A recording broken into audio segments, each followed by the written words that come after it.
우리는 지금 이 예수님의 소아시아 7교회에 대한 평가를 살펴보고 있습니다. 지난번에는 첫 시간으로 에베소 교회를 살펴봤는데 예수님이 에베소 교회를 칭찬하기도 하시고 책망하기도 하셨습니다. 에베소 교회 교인들이 영적 분별력을 가지고 교회 안에 들어온 거짓 사도들을 색출해서 쫓아내는 이런 일을 참 잘했어요. 오늘날에도 이 교회 안에 이단들이 막 들어오잖아요. 조용히 들어옵니다. 이것들이. 그리고 사실 이단은 아니라 할지라도 이단적인 색채가 있는 이러한 말을 서슴없이 하는 이러한 교회 지도자들이 많아요, 사실은.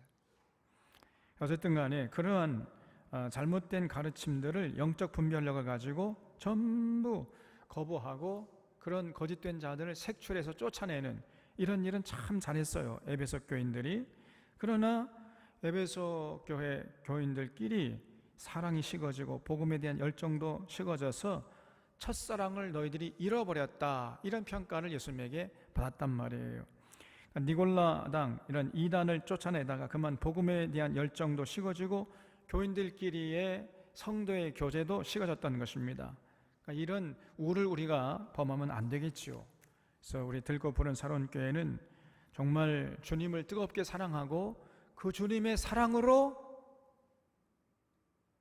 하나 된 이런 교회가 되시길 바랍니다. 그 주님의 사랑이라는 용광로 속에 우리 모두가 다 들어가가지고 완전히 너도 없고 나도 없고 오직 주님만 보이고, 그래서 그런 정말 사랑의 공동체, 서로 위로하고 격려하고 세워주고 칭찬해주고 높여주고 부족한 것이 있으면 내가 채워주고, 이런 공동체가 바로 교회란 말이에요. 교회. 여러분, 우리 모두가 그런 교회를 이루는데 함께 참여해 주시고 함께 기여해 주시기를 주님의 이름으로 부탁드립니다, 여러분. 그래서 정말 주님을 뜨겁게 사랑하고 진리를 사랑하고 진리 안에서 서로 위로 격려하고 세워주는 이런 사랑의 공동체를 우리가 반드시 세워나가야 됩니다. 그럴 때 주님께서 우리 들꽃 푸른 샤론교회를 보시면서 참 잘했다, 착하고 충성된 종아, 내가 작은 일에 충성했으면 내 주인의 즐거움에 참여할지어다, 이런 평가를 받을 줄로 믿습니다. 오늘 두 번째로 이제 살펴볼 교회가 서문학 교회인데, 예수님이 이제 서문학 교회를요 평가하셨는데, 이 서문학 교회는 아주 칭찬 일색이었어요. 칭찬만 했습니다. 책망이 없어요. 아주 건강한 교회였다는 것을 알 수 있습니다. 이 서머나라는 도시는 터키 서부에 있는 이즈미르라는 주가 있어요. 이즈미르 주. 이즈미르 주라는 그 큰 행정구역이 있는데 거기에 가장 중심되는 도시가 바로 서머나라는 도시였어요. 그래서 터키의 제3의 도시라고 불릴 만큼 큰 도시입니다. 이 도시는 이스탄불이면 저쪽 북쪽에 있거든요. 그 북쪽에서 남쪽으로, 남서쪽으로 약 한 350km 정도 내려오면은 그 서머나라는 도시가 있어요. 인구는 지금 한 200만 명 정도 되는 그러한 도시입니다. 그러니까 광주 정도, 광주가 여러분 몇 만이죠? 한 200만 되죠, 광주? 그 정도 되는 도시예요. 그런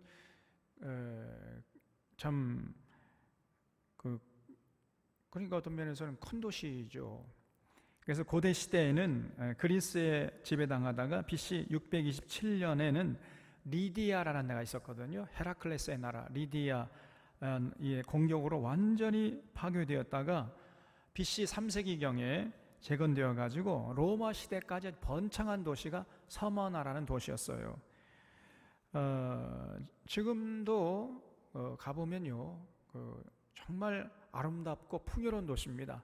그래서 당시 서머나는 아시아의 면류관, 아시아의 꽃이라고 불릴 만큼 정말 아름답고 풍요로운 도시입니다. 저도 거기 이제 한 2번 정도 가봤어요. 근데 정말 사람들이 발 디딜 틈이 없을 정도로 그렇게 번창하는 도시였습니다. 아주 날씨가 온화합니다. 지중해성 기후의 영향을 받았기 때문에 아주 날씨가 마일드해요. 온유하고요. 따뜻합니다. 사람 살기에 꼭 우리 광양 같아요. 그 대추 야자나무가 가로수가요. 대추 야자나무예요. 여러분, 그 대추 야자나무 열매가요, 왕대추가 열립니다. 그래서 그 하나만 먹어도 한 끼 요기가 될 만큼 조금 과장해서 그 정도로 달콤하고 커요. 특히 이제 노을진 해변이 참으로 아름다워요. 여러분, 나중에 코로나 사태가 좀 진정되면은 거기서 이제 가봐야 돼. 또 가볼 곳이 많죠. 우리가 건강해야 됩니다, 여러분. 그러니까 지금도 농산물, 목화, 올리브, 잎담배, 각종 과일과 견직물, 양탄자 등을 생산하는 도시고요. 비누, 면직물, 염색공업이 활발해가지고 상공업의 중심 역할을 하는 도시가, 그래서 터키 제1의 그 무역항으로서 자리매김을 해가지고 번창하는 도시가 서머나라는 도시였습니다. 그런 서머나는 도시에 이제 복음이 전파된 거지요. 그래서 예수님을 영접하고 교회를 세운 교회가 바로 서머나 교회였던 거죠. 그런데 우리 주님이 이 서머나 교회를 어떻게 평가하셨냐면요, 8절에 서머나 교회 사자에게 편지하라. 처음이요 마지막이요 죽었다가 살아나신 이가 이르시되, 그랬죠. 그러니까 서머나 교회 사자 할 때, 사자는 누구요? 하는 이 사자입니까? 아니죠. 사자 할 때는 이거는 목회자, 메신저, 하나님의 말씀을 대신 전하는 사람, 그거는 사자잖아요. 사신. 그건 이제 목회자에게 편지하는. 그러니까 서머나교회 목회자에게 이 기쁜 소식을 전하는 거예요. 누가 전하느냐? 처음이요 마지막이요 죽었다가 살아나신 이가 말씀하셨다는 거예요. 그럼 누굽니까? 예수님이죠. 여러분, 예수님밖에 달리 없지요? 죽었다가 부활하신 예수님이 자신을 소개한 다음에 본격적으로 서머나교회의 현실을 시작하십니다. 9절에 내가 내 환난과 궁핍을 아노니 실상은 네가 부유한 자니라 그랬어요. 우리 주님께서 말씀하시기를 서머나교회가 환난과 궁핍을 당하고 있다는 거지요. 이걸 우리 주님이 알고 계셨습니다. 그러니까 서머나교회는 밖에서는 환난이 몰아닥쳤고 안에서는 가난으로 시달리고 있었단 말이죠. 환난과 궁핍을 당하고 있었단 말입니다. 그 아름답고 풍성한 도시에 살면서 서머나교인들은 밖으로는 환난을 당하고 안으로는 가난에 시달렸단 말이에요. 그러면 여러분, 서머나교인들이 뭐 게을렀기 때문에 그랬겠어요? 서머나교인들이 뭐 능력이 없어서 그렇겠습니까? 판판히 놀고 먹었기 때문에 그랬겠습니까? 아니죠. 그러면 뭐 때문입니까? 누가 그렇게 환난과 궁핍을 당하게 한 것입니까? 여기 우리 주님께서 9절 하반절에서 이렇게 밝히셨습니다. 자칭 유대인이라 하는 자들의 비방도 알거니와 실상은 유대인이 아니요 사탄의 회당이라 그랬어요. 지금 예수님이 서머나교인들의 환난과 궁핍의 원인을, 그 이유를 자칭 유대인이라 하는 사람들 때문이라는 거예요. 자칭 유대인이라고 하는데, 자기들 말로는 유대인이라고 하는데 사실은 알고 보면 실상의 사람들이 유대인이 아니고 누구라고요? 사탄의 회당인, 이 사탄의 새끼, 사탄의 종들, 이것들이 사탄의 자식들. 그러니까 여러분, 사탄의 회당이라는 말은요, 이게 무서운 말 아닙니까? 회당은 거룩한 회당인데 그게 사탄의 회당이야. 이게 다시 말하면요, 거기서 모든 더러운 음모와 악한 것들이 나온다는 겁니다. 자기들이, 유대인들이요, 하나님의 이름으로 모이지만은 실제 그 내용을 뜯어보면은 하나님을 섬기기 위해서 모인 게 아니라 사탄을 섬기기 위해서 모인 거예요, 이 사람들이. 예? 한마디로 그래서 당시 유대인들의 회당은 사탄의 소굴이었습니다. 사탄의 소굴. 그래서 구약의 선지자들이요, 그러한 회당에 가지 말라고 그랬습니다. 가지 말. 오늘 하면 교회인데 교회 가지 말아라. 그냥. 교회 가면 갈수록 더 하나님으로서 멀어지고 더 타락하는데 얼마나 이 불행한 모습입니까? 오늘 한국교회 안에도 이런 모습이 없다고 장담할 수 있겠습니까, 여러분? 교회 와서 열심히 신앙생활 하는데 열심히 신앙생활 하면 할수록 더 하나님의 은혜로부터 멀어진단 말이에요. 하나님의 진리로부터 멀어지고 이 기가 막힌 일들이 벌어지고 있단 말이에요. 그래서 여러분, 우리가요 정말 이런 무서운 우리 예수님의 그 불꽃 같은 눈을 속일 수가 없잖아요. 유대인들이 입만 열면 하나님을 사랑한다고 하고 하나님의 이름으로 모이는 회당이었는데 그 회당이 실상은 사탄의 회당이에요. 이게 강도의 소굴이었습니다. 거기서부터 이 사람들이 어떻게 하면은 저 예수 믿는 유대인들을, 예수 믿는 기독교인들을 잡아 죽일까? 그 모든 음모와 살상의 계획들이 그 유대인들이 모이는 회당에서부터 시작됐다는 거예요. 예수님이 그걸 알고 계셨어요. 그래서 여러분, 이런 이 유대인들 때문에 당시 서문학교의 교인들이 환난과 궁핍 속에 시달리고 있었다는 겁니다. 당시 기독교인들이 게을렀기 때문이 아니고 능력이 없었기 때문도 아니고 유대인들이 하나님의 선택한 민족에는 불구하고 앞장서서 예수 믿는 기독교인들을 핍박을 했던 거예요. 하나님께 등 돌린 사람들, 하나님께 돌아오도록 해야 할 유대인들이 그 사명을 감당하기는커녕 오히려 하나님을 대적하고 하나님의 자녀들을 핍박하는 데 앞장선 겁니다, 여러분. 그러니 이들이야말로 실상은 사탄의 회당이요 사탄의 소굴이었던 거예요. 그래서 당시 유대인들은요 하나님께 받은 사명도 잃어버리고 자기 정체성도 잃어버리고 로마 권력과 타협하고 로마 권력의 보호 아래 모든 상권을 독차지했어요. 그리고는 자기들의 마음에 들지 않거나 자기들의 말을 따르지 않는 그런 사람이, 기독교인들은 뭐 안 따르잖아요. 그리고 거부하니까 목숨 걸고 거부했죠. 그러니까 그런 사람들을 사정없이 사회에서 매장시키고 쫓아낸 겁니다. 그래서 교회 교인들을 눈엣 가시로 여기면서 교회 교인들을 비방하고 핍박하는 데 앞장선 거예요. 그리고 로마 권력이 거짓으로 자꾸 고발을 해. 또 자들이 십자가에 죽은 예수를 메시아 왕이라고 하면서 자기들의 왕으로 섬기면서 로마 황제는 섬기지 않는다. 그러니까 저런 불순한 놈들을 내버려두면 안 된다. 다 감옥에 쳐 넣어야 한다. 막 이러면서 유대인들이 기독교인들 핍박하는데 앞장섰던 거예요. 그뿐 아니라 그들은 자신들이 쥐고 있던 이 경제적인 독점권을 이용해가지고 교인들에게 경제적으로 보복을 했어요. 예수 믿는다고 하면은 직장에서 쫓아내고 장사도 하지 못하게 회방을 놔놨습니다.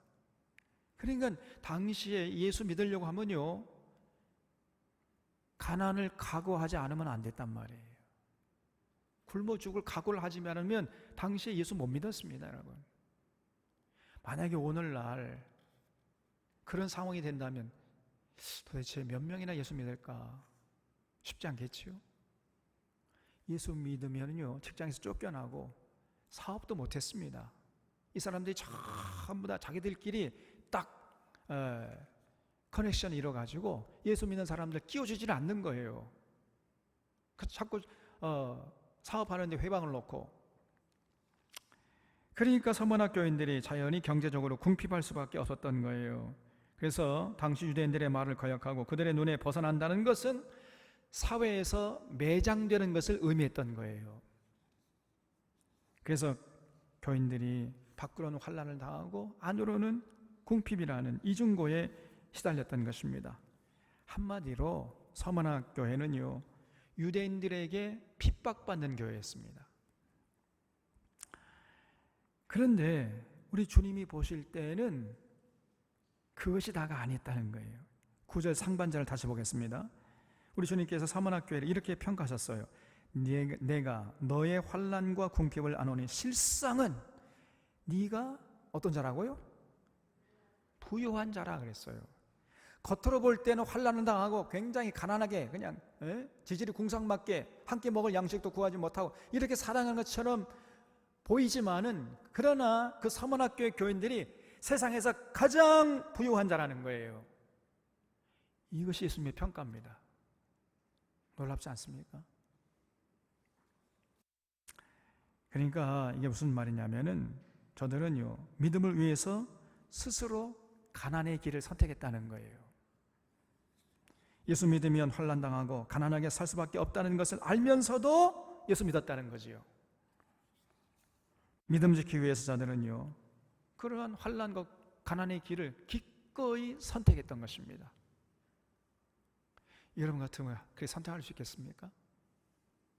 네? 쉽지 않을 거래요. 주님 말씀을 따라 살다가 핍박이 닥치고 가난에 시달려도 절대로 저 사람들은요, 서문학 교인들은 낙심하지 않고 부끄러워하지 않았어요. 절망하지 않고 믿음으로 꿋꿋하게 이겨냈던 것입니다. 더 나아가서 자신들을 핍박하는 유대인들과 로마 권력자들 앞에 당당하게 맞서 살아갔어요.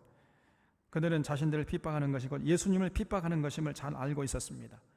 여러분, 교회를 핍박하는 것이 곧 예수님을 핍박하는 것이라는 것을 아셔야 돼. 예수님이 뭐라고 그랬죠? 사울아, 사울아, 네가 왜 나를 핍박하느냐? 그 사울이요, 기가 막혀. 아니 주님, 제가 언제 주님을 핍박했으면? 저는 교회를 핍박했는데, 근데요, 주님은, 부활하신 주님은 사울에게 나타나가지고 네가 나를 핍박했다 그랬어요. 이건 우리 주님은 교회를 자신과 동일시하신단 말이에요.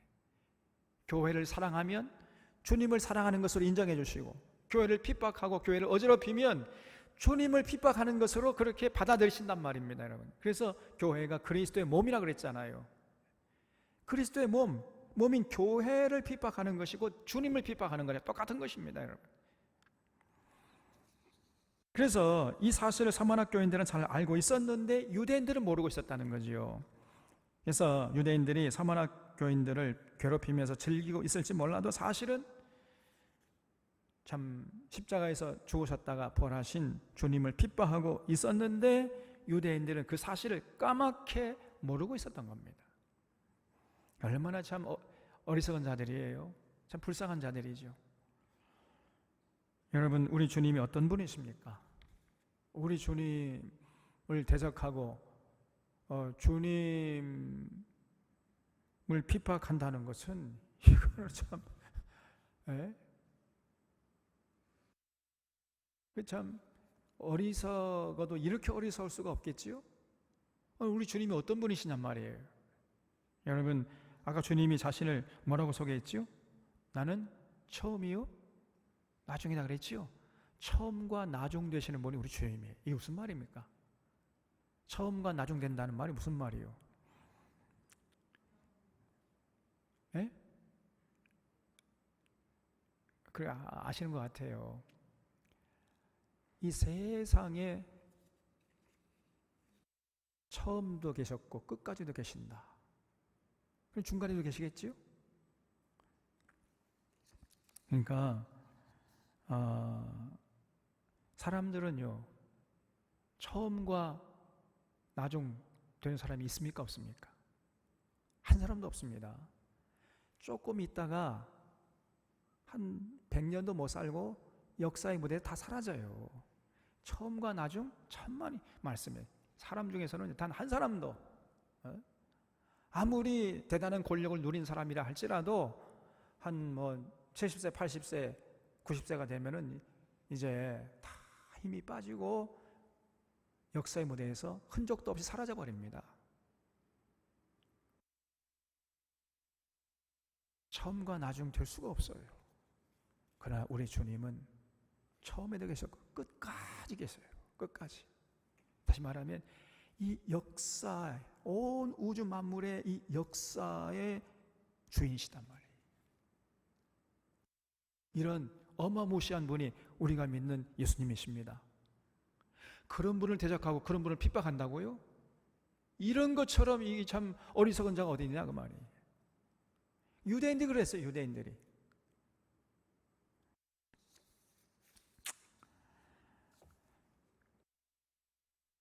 쉽게 말하면 지금 유대인들이요, 우주에서 가장 강한 자의 성질을 건드리고 있는 거예요. 이 사람들이. 그럼에도 불구하고 자기들이 그러한 어리석은 짓을 하고 있다는 사실조차를 몰랐어요. 가장 이 세상에서 미련한 자들 아닙니까? 여러분, 세상에서 가장 미련한 자가 누구냐 하면은 주님의 몸된 교회를 괴롭히고 주님의 몸된 교회를 어지럽히는 자예요. 주님의 몸된 교회를 병들게 하는 이런 거짓 선지자들, 또 이런 타락한 목회자들, 또 교회 지도자들, 이단들, 이런 사람들이요, 세상에서 가장 미련하고 어리석은 자들입니다. 그런 자들은 우리 주님을, 이 우주 만물의 주인이신 주님을, 처음이요 나중 되신 주님을 핍박하는 자들인 거예요. 참 어처구니 없는 짓을 하고 있는데 그걸 까맣게 몰라요. 유대인들이 그랬던 겁니다. 반면에 사모나교회 교인들은요, 그런 핍박과 환난과 궁핍을 당하면서도 넘치는 긍주와 자부심을 가지고 당당하게 유대인들의 그 핍박을 이겨내고 있었던 겁니다. 여러분, 우리 주님께서 마태복음에서 5장에서 말씀했죠. 나를 인하여 너희를 욕하고 핍박하고 거짓으로 너희를 거스려 모든 악한 말을 할 때에는 너희에게 복이 있나니 기뻐하고 즐거워하라. 그렇죠. 왜냐하면 하늘에서 너희의 받을 상이 크기 때문에. 오히려 예수님 때문에, 예수님을 인해서 욕을 받고 핍박을 받으면 슬퍼하고 낙담하고 기분 나빠할 것이 아니라 기뻐하고 즐거워하라 그랬어요. 여러분, 그렇게 꼭 하시기 바랍니다. 누가 내 열심히 교회에서 앞장서서 봉사하는데 뒤에서 막 수근거리고 나를 힘들게 하면요, 그 사람 미워하고 낙심하고 그럴 게 아니고 오히려 기뻐하라니까. 꼭 그렇게 하시기 바랍니다. 기뻐하고 즐거워하라 그랬어요.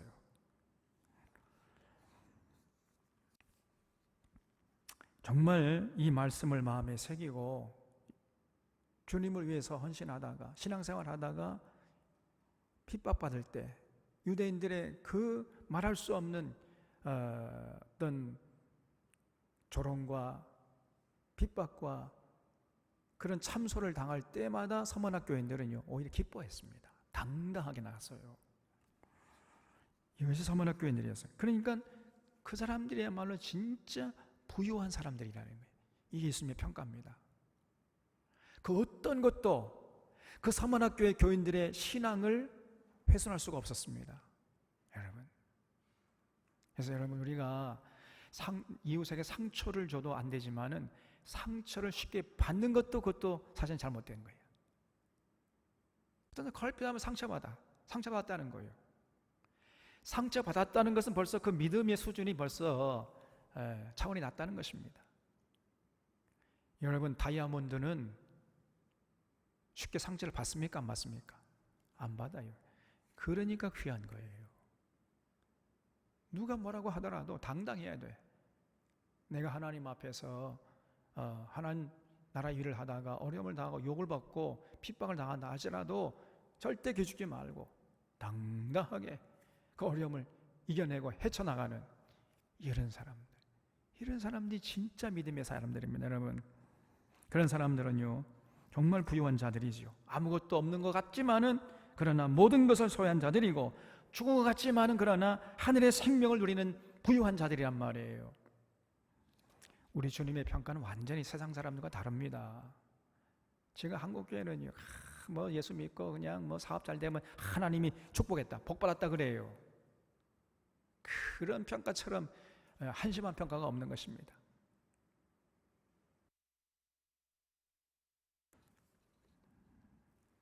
예수 믿다가 사업도 실패하고 병도 들고 사람들에게 핍박받고 조롱당하고, 그래도 당당하게 굳세게 그 어려움을 이겨내, 이런 사람이 진실로 하나님께 복받은 자들이고 여러분 아무것도 없는 자 같지만은 모든 것을 부유한 자단 말이에요. 그래서 여러분 이 서문학 교인들은요, 환난과 궁핍 속에서 살았지만은 그런 어떤 그 교인들 중에 한 사람이 이제 로마 군인들에게 잡혀가잖아요. 그러면 나머지 교인들이 그 잡혀가지 않고 남아있는 그 식솔들 전부 먹여 살렸습니다. 자기들도 지금 한 끼 먹을 것이 없어서 쫄쫄 굶주리고 있는 판인데 그 중에 조금 나눠가지고 십시일반 해가지고 그 로마 군인들에게 잡혀간 그 가정이 잡혀가 버렸으니까요. 어떻게 먹고 살 길이 막막했지 않겠습니까? 그 믿음의 식구들을요 도와줬단 말이에요. 또 친구가 잡혀가거나 직장을 잃거나 사업에 실패하면은 그 집 아이들을 자기 자녀들처럼 돌봐줬어요. 공동 양육했던 겁니다, 여러분. 그래서 그런 주님, 그 서문학 교인들 바라보면서 우리 주님이 참 실상은 너희가 부유한 자다 이렇게 말씀하셨던 겁니다. 그래서 10절에 너는 장차 받을 고난을 두려워하지 말라. 볼지어다 마귀가 장차 너희 가운데에서 몇 사람을 오게 던져 시험을 받게 하리니 너희가 10일 동안 환난을 받으리라 그랬죠. 서문학 교회의 이중고를 알고 계시는 예수님이 놀랍게도요, 이제 내가 너희들을 구원해 주겠다, 너희들 이제 걱정하지 마라, 내가 너희를 구원해 줄게, 이렇게 말씀한 게 아니고 오히려 뭐라고 말씀했어요? 장차 받을 고난을 두려워하지 마. 그러니까 앞으로도 고난을 계속 받게 될 것이라는 거예요, 이게.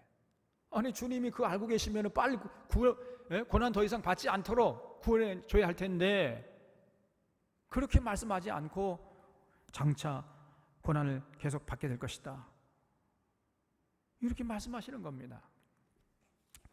여기 10일이라는 말이 나오죠. 10일 동안 환난을 받으리라. 그런데 이 10일이라는 말은 문자적으로 10일을 말하는 것이 아니죠.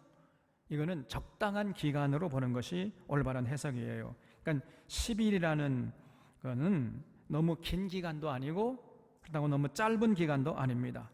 10일은 교회를 정결케 하고 영적으로 거룩하게 하는데 충분한 기간을 의미하는 거예요. 이 10일이에요.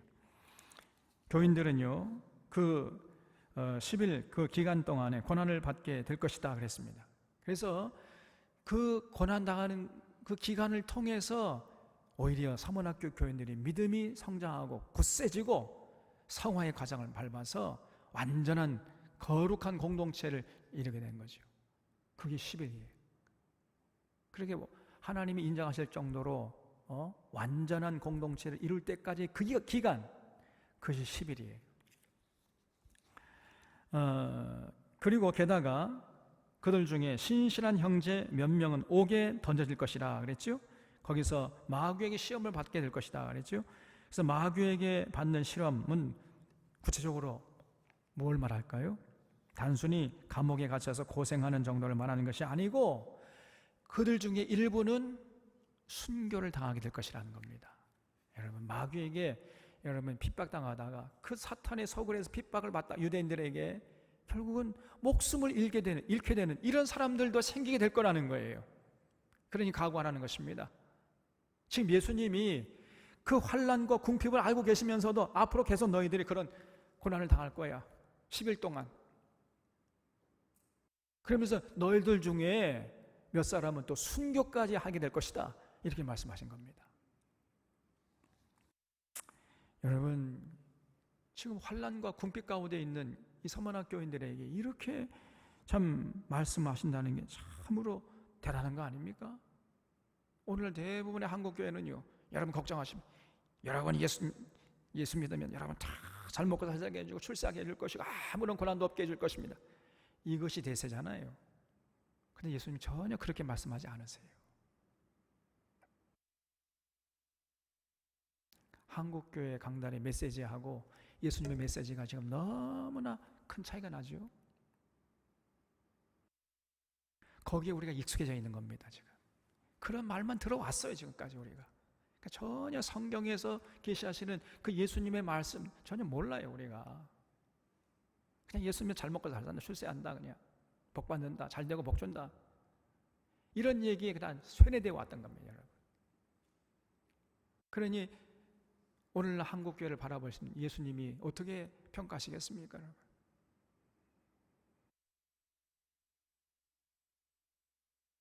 그러면은 왜 주님이 이중고를 당하고 있는 사모학교인들 빨리 구해 주시면 될 텐데 왜 이렇게 어려움을 당하도 내버려 두시는 겁니까, 도대체가? 예수님 그 능력이 없어서 그럴까요? 예수님의 손이 짧아서 구원하지 못하는 겁니까? 도대체 왜 그러시는 거예요? 무슨 억하심정이 있어가지고 그렇게 주님 때문에, 그 믿음 때문에 이중고를 당하고 있는 사모학교 교인들 보면은 빨리 구원해주면 될 거 아니에요. 그 능력 뒀다가 뭐 하려고 국 끓여 먹을 겁니까? 왜 그러시는 거예요, 도대체 주님께서? 그러니까 일제 때 투옥됐다가 풀려난 목사님에게 교인들이 다 와서 질문을 던졌는데 그 질문의 단골 메뉴가 뭐냐면은요, 목사님, 매 맞을 때 우리 주님이 도와주셨습니까? 매 맞을 때 우리 주님이 그 고통당하지 않도록 그 고통을 제거해 주셨습니까? 이런 질문이었어요. 근데 사실은 우리 예수님이요, 하나도 도와주지 않았거든요. 그 매 맞을 때, 그 일제, 그 고문당할 때 그런 주님이 함께 하셔가지고 그 육체의 고통을 좀 제거해 주시면 좋을 거 아니에요. 근데 하나도 제거해 주지 않았습니다. 그냥 세상 사람이 당하는 모든 고통을 다 당하게 했어요, 그냥. 아니, 매 맞도록 하지 않게 좀 보호해 주시고 고문 당할 때 그 고통도, 육체의 고통도 없애주면 좋으련만 하나도 안 하셨단 말이에요. 하나도. 왜 그랬습니까, 여러분? 우리 주님이 힘이 없어서가 아니고 능력이 없어서가 아니고, 그렇다면 도대체 무엇 때문입니까? 여기 그 이유를 예수님께서 이렇게 말씀했습니다. 내가 죽도록 충성하라. 그리하면 내가 생명의 관을 내게 주리라 그랬죠. 여기서 죽도록 충성하라는 말은요, 사람들이 늙어 죽을 때까지 충성하라는 말로 이렇게 오해하는 사람이 있는데 그게 아니고 죽을 만큼, 죽기까지 충성하라는 거예요. 그러니까 죽도록 충성하라는 말은 충성의 기간을 말하는 것이 아니고 충성의 정도를 말하는 거예요. 정도. 쉽게 말해서 목숨 걸고 충성하는 겁니다. 조금 충성하다가 힘들고 조금 마음에 상처받아 에이 모르겠다, 이거는 충성이 아니에요. 날 잡숴라 그냥. 내 목을 베라. 목숨 걸고 충성하는 거예요. 우리 주님이요, 왜 이렇게까지 요구하십니까? 그게 바로 믿음이기 때문이에요. 여러분, 믿음과 충성은요, 불가분의 관계입니다. 우리 주님을 믿는다면 주님께 충성해야 되는데 어느 정도까지 충성하기를 원하시느냐? 목을 내놓고 충성하는 거예요. 목을 내놓고. 네 목숨을 내놓을 정도까지 충성해야 된다. 이게 진짜 믿음이라는 거예요. 조금 하다가 수틀리면 그냥 그 사역자의 자리에서 이탈해버리고, 이거는 믿음이 아닙니다. 충성이 아니고 자기 취미생활 하는 거지요. 믿음이 아닙니다. 지금 한국교회 문제가 뭡니까? 성도들의 생각하는 믿음의 개념과 예수님이 요구하시는 믿음의 개념이 다르다는 거예요. 여기에 갭이 있어요. 우리 주님은 세상의 어떤 것들보다 주님 사랑하고 주님 명령에 순종하기를 요구하시고 기대하십니다. 그거를 믿음이라고 생각하는 우리 주님께서는. 그런데 교인들은 그냥 주일날 열심히 나와서 예배드리고 찬양하고 헌금 많이 바치면은 그게 믿음인 줄 알아요. 그 믿음 아닙니다. 믿음일 수 있지만 아닐 수 있는 가능성이 더 커요. 그런 필요 조건이 이제 충분 조건이 아니란 말이에요. 삶의 현장에 나가서 여러분 목숨 걸고 주님 가르침을 따르는 거예요. 이게 진짜 믿음 아닙니까? 아무리 어렵고 힘들어도 환난을 당하고 궁핍한 가운데 처해져도 끝까지 그 주님의 가르침에 순종하려고 하는 자세를 잃지 않는 것, 이게 진짜 믿음이에요. 심지어 굶어 죽는다 할지라도, 내가 병들어 죽는다 할지라도 주님을 부인하지 않고 그 주님의 뒤를 따라가겠다는 끝까지 충성된 모습을 보이는, 이게 진짜 믿음입니다, 여러분. 그러니까 우리 주님의 믿음의 개념하고 우리들이 생각하는 믿음의 개념이 너무 달라요. 그러니까 조금 하다가 수틀리면 그냥 그만두고, 그러니까 우리 주님이 이상한 생각, 쟤네들이 믿는다고 하면서 왜 저러지? 주님이 아주 이상하게 생각해요. 이해가 안 되는 겁니다, 이게. 여러분, 우리 주님은요, 뭐라고 말씀했습니까? 몸은 죽여도 영혼은 능히 죽이지 못하는 자들 두려워하지 말아라 그랬지요. 이걸 기대하시는 거예요. 그래서 목숨 걸고 충성하라, 목숨 걸고. 그리고 오직 몸과 영혼을 능히 지옥에 멸하시는 자를 두려워하라, 이렇게 말씀했어요. 여러분, 몸과 영혼을 능히 지옥에 멸하시는 자는 누구요? 여호와 하나님, 예수님이죠. 성령님, 삼위일체 하나님 아닙니까? 그런 분을 진짜 두려워하고, 그러니까 어떤 위협이 와도 그 주님을 향한 믿음을 버리지 말아야 되는데, 그게 이제 진짜 믿음인데 조금 하고 수틀리면 그냥, 아니면은 조금 어려움이 오거나 고난을 당하면 그만 변질해 버린 거예요. 그런 그 믿음이 아닙니다. 실제로 서문학교회는요, 순교자들을 배출한 교회입니다, 여러분. 그래서 지금도 서문학교에 가보신 적이 있잖아요. 우리도 한번 같이 갔었죠. 우리가 서문학교에 가면 지금도 교회당에 서 있어요. 그러니까 2000년이 지난 지금도 서문학교회가 지금 있다니까요. 지금도 주일마다 예배드리고 있습니다. 서문학교회만큼은. 다른 교회들은 다 무너졌고 문을 닫았는데, 흔적도 없이 사라졌는데, 서문학교회는요 지금도 살아있는 교회예요. 놀랍습니다. 왜냐하면 순교자의 피가 거기 흐르고 있기 때문에. 그래서 폴리카르프라는 사도 요한의 제자가 있었어요. 그 서문학교회의 목회자로서 사역하고 있었는데, 그때 이제 서문화의 총독이 예수 믿는다는 이유로 이제 폴리카르프, 그러니까 오늘날은 목사님이죠. 폴리카르프 목사님을 잡아다가 재판을 하면서, 당신 너 내 체면을 봐서라도 모든 사람들이 보는 앞에서, 이 군중들 앞에서 내 예수 믿는 게 잘못됐다, 나 예수 앞으로 믿지 않겠다, 나 예수 모른다고 한마디만 해라. 그렇게 해놓고 집에 가서 네가 믿든지 말든지 내가 상관하지 않을 테니까, 이 많은 사람들 앞에서 지금까지 내가 예수 믿어온 것은 잘못됐고 앞으로 예수 믿지 않겠다, 이렇게 예수를 한마디만 부인해다오.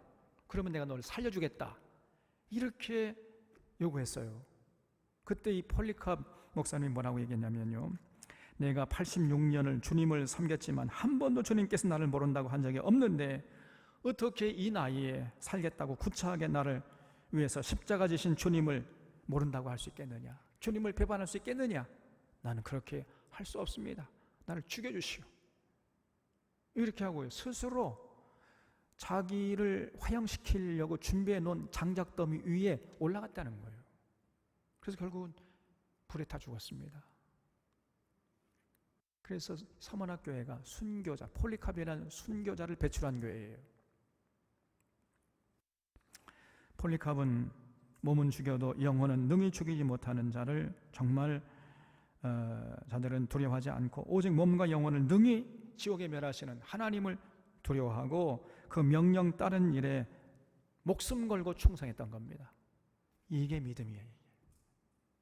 이게 진짜 믿음입니다, 여러분. 그래서 우리 주님은 오늘도 이런 믿음을 우리에게 요구하시는 거예요. 대충 믿는 거 그런 거 아닙니다.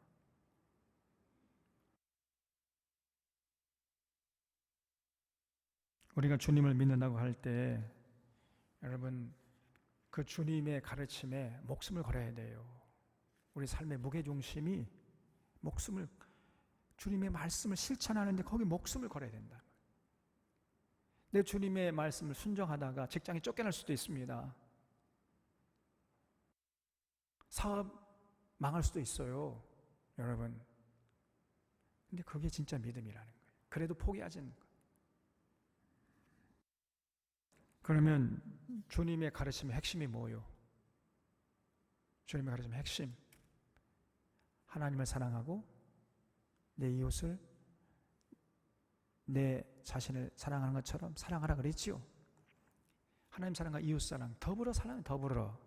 다시 말하면 여러분, 더불어 사는데, 더불어 사는 세상을 만드는데 거기에 관심 갖고 거기에 목숨을 거는 겁니다.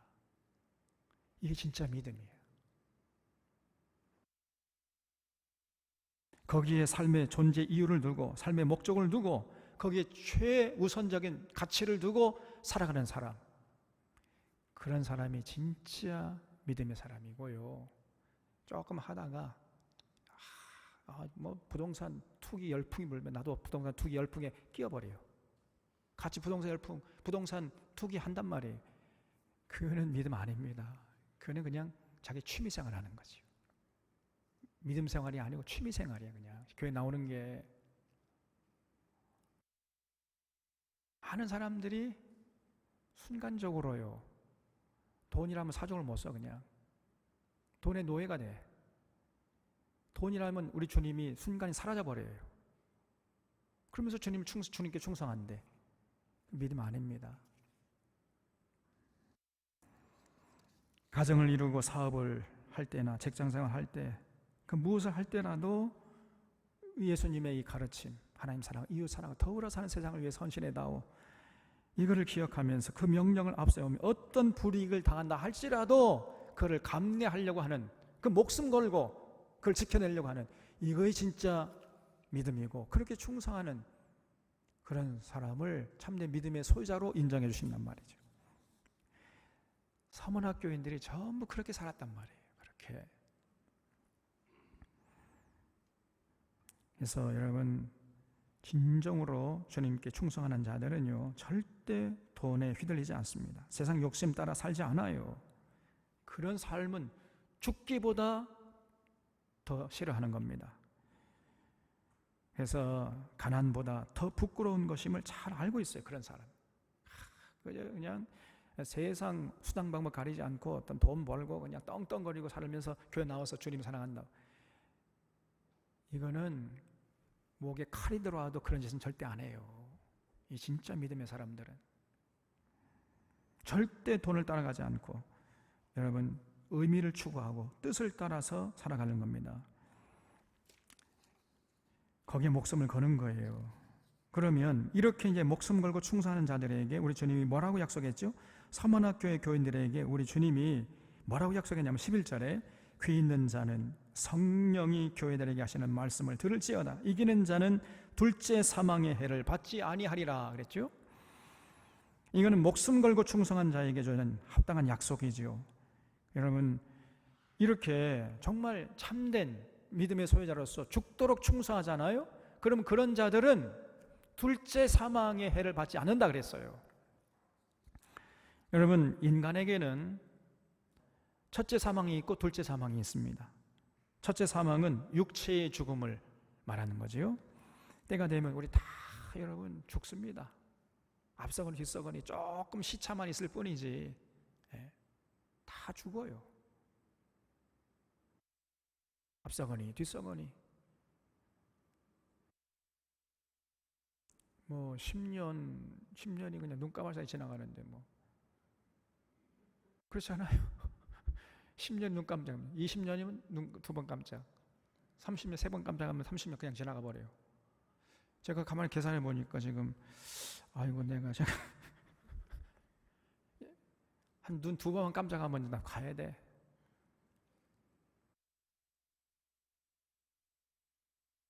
이 모든 사람들이 당하는 죽음이 첫째 사망입니다. 믿는 자나 믿지 않는 자 다 당하는 거지요. 그러나 둘째 사망은 달라요. 둘째 사망은 믿지 않는 자들만 당하는 죽음입니다. 목숨 걸고 주님의 충성하는 자들은 절대 당하지 않는 죽음이에요. 우리 주님이 믿는 자들에게 둘째 사망의 해를 받지 않겠다 약속했잖아요. 우리 주님의 약속입니다. 틀림없겠지요. 목숨 걸고 충성한 참 믿음의 소유자는요, 절대로 둘째 사망에 처하지 않는다는 거예요. 그러면 둘째 사망이 뭡니까? 여러분, 둘째 사망은 타는 유황불에 던져지는, 다시 말하면 지옥의 삶이에요. 지옥의 삶. 이게 둘째 사망이죠. 이게 진짜 죽음이에요, 이게. 근데 정말 믿음을 가지고 하나님께, 주님께 충성한 자들은 절대로 그런 둘째 사망의 해를 당하지 않는 겁니다. 그래서 죽도록 충성할 때 모든 사람들은 첫째 사망, 육신의 죽음은 당하지만은 여러분, 둘째 사망의 해는 당하지 않는다는 겁니다. 이게 얼마나 놀라운 약속입니까, 여러분? 그래서 우리 주님께 충성하는 것이 중요한 거죠. 이 땅에 사는 동안에 여러분, 기회 있을 때 충성하십시오. 여러분 건강하실 때, 아직 손발을 놀릴 수 있을 때, 그때 충성하시기 바랍니다. 내일이면 늦어요.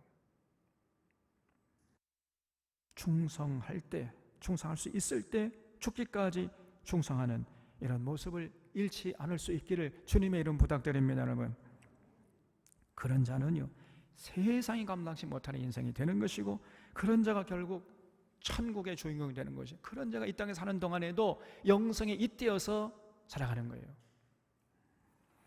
그래서 우리 사론의 교우들은요, 결단코 세상 것들에 휘둘리지 않기를 바랍니다.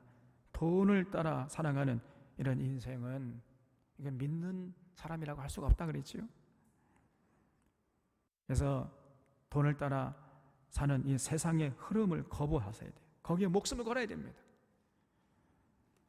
하나님 사랑하고 이웃 사랑하는 이런 삶을 살아야지, 돈을 사랑하고 돈을 따라가고 돈에 휘둘리고, 그건 믿는 자라고 할 수가 없어요, 그거는. 근데 많은 사람들이 그런단 말이에요. 그리고 더불어 사는 세상을 만드는데 헌신하는 모습을 하나님 앞에서 보여줘야 됩니다. 서로 돕고 나누고 어려움을 당하는 이웃을 참 불쌍히 여기면서 같이 그 어려움을 나누려고 하고 고통을 같이 나누려고 하는 이런 자세를 잃지 말아야 돼요.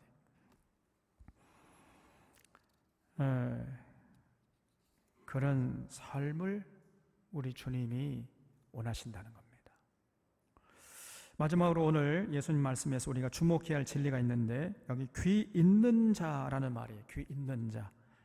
여러분, 귀 있는 자는 단수요, 복수요? 단수지요? 우리 주님이 귀 있는 자들은 성령이 교회들에게 하는 말씀을 들을지어다 이렇게 말씀하지 않으시고, 복수로 말씀하지 않으시고 단수로 귀 있는 자는 성령의 교회들에게 하시는 말씀을 들을지어다 이렇게 말씀했어요. 왜 그렇습니까? 한 사람이 중요합니다. 한 사람. 손영은 목사님 한 분이 순교하심으로 여수 순천 광양 지역이 성스러운 고장이 되었잖아요. 우리나라에 복음의 열매를 가득하게 했잖아요. 여러분, 한 사람이 중요합니다. 한 사람. 진정으로 하나님 사랑하고 공의를 행하고 진리를 추구하는 자 한 사람이 있으면 내가 예루살렘 죄를 사해주겠다. 예루살렘 거민들이 계속해서 예루살렘에 살 수 있도록 내가 해주겠다. 이게 하나님의 약속입니다, 여러분. 하나님께서 예레미야를 통해서 말씀하셨어요. 한 사람이 중요해요. 한 사람.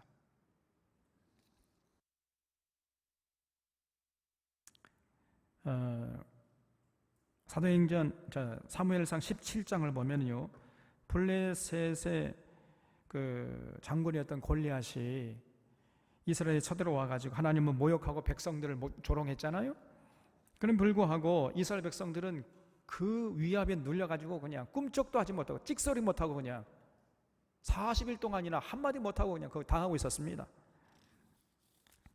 그때 그 모습을 분이 여기면서 분연히 일어서 가지고 목숨 걸고 골리앗과 나와 싸운 사람이 있었어요. 그 이름이 다윗이죠.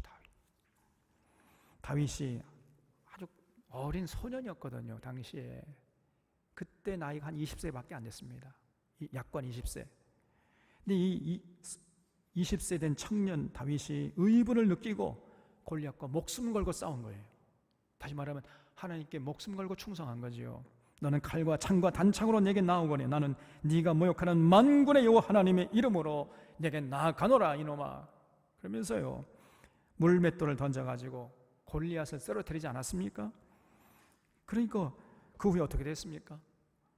겁이 질려 떨고 있던 이스라엘 백성들이 용기 100배 해가지고 결국 블레셋과의 싸움을 승리로 장식하지 않았습니까? 그래서 다윗 한 사람의 목숨을 건 용기가 있었기 때문에 그 목숨을 건 충성으로 말미암아서 이스라엘이 살게 된 거지요. 여러분, 한 사람입니다. 한 사람이 중요한 것이고 들을 귀 있는 한 사람, 그 사람의 영향력이 대단한 거예요.